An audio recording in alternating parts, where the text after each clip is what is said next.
आया है चारों लोकसभा सीटों में, पर्टिकुलरली मंडी में, क्योंकि मैं खुद वहाँ से कैंडिडेट था और भारतीय जनता पार्टी की वहाँ से विजय हुई है। उसके लिए मैं भाजपा की जो प्रत्याशी है उनको बहुत बहुत शुभकामनाएं देता हूँ।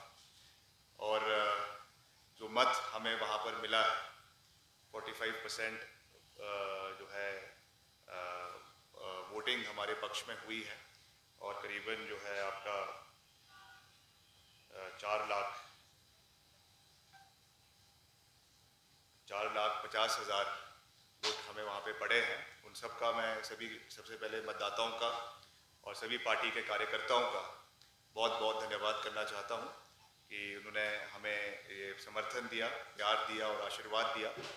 राजनीति में, पॉलिटिक्स में और ख़ास करके जो इलेक्शंस में, चुनावों में हार जीत चली रहती है, इसे हमें पॉजिटिव स्ट्राइड में लेने की आवश्यकता है।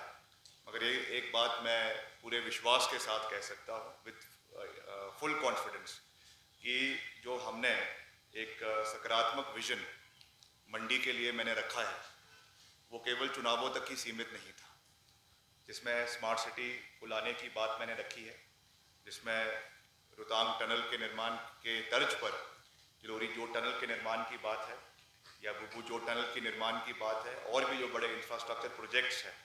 आज सरकार प्रदेश के अंदर मजबूत है और सरकार को पुनः 4 विधायक हमारे वापस जीत कर आए हैं। Stability of the government has been confirmed. 3.5-4 साल तक कांग्रेस पार्टी की सरकार प्रदेश के अंदर पूर्ण बहुमत के साथ चलेगी, इसमें कोई दो राय नहीं है। और जैसा मैंने कहा कि जीत हार एक पहलू है, दो पहलू है, मगर हम निरंतर वहाँ के लोगों के साथ खड़े हैं।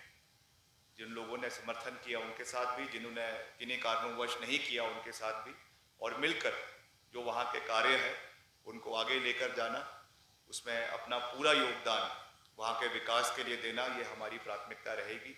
इस विषय के लिए मैं आने वाले समय में, क्योंकि अभी जल्दी है मगर आने वाले समय में बहुत निकट भविष्य में मैं वहाँ का एक दौरा भी करूँगा और जो वहाँ के प्रोजेक्ट्स है हमें कैसे उसको सरकार के माध्यम से आने वाले समय में केंद्र के समक्ष उठाना है, उस विषय के ऊपर चर्चाएं होगी। मगर एक बात तो साफ है कि जो राष्ट्रीय स्तर पे जो परिणाम आए हैं वो भी चुकाने वाले हैं।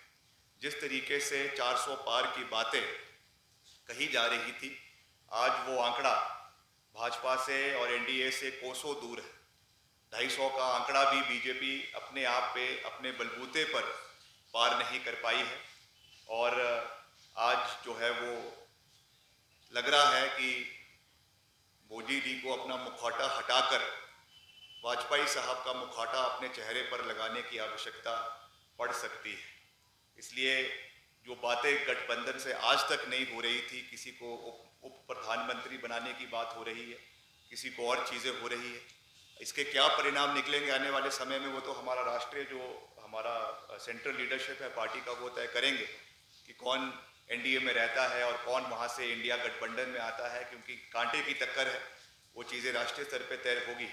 मगर ये ज़रूर है कि जो 400 पार का ये एक आंकड़ा पूरे देश के अंदर दे रहे थे, उससे देश की जनता ने उसके खिलाफ मैंडेट दिया है और नैतिकता पर ये भाजपा के खिलाफ ये मैंडेट है। मगर इस आने वाले समय में इस चीज़ के क्या समीकरण निकल कर आते हैं वो कुछ दिनों के अंदर तय होगा राष्ट्रीय स्तर पे।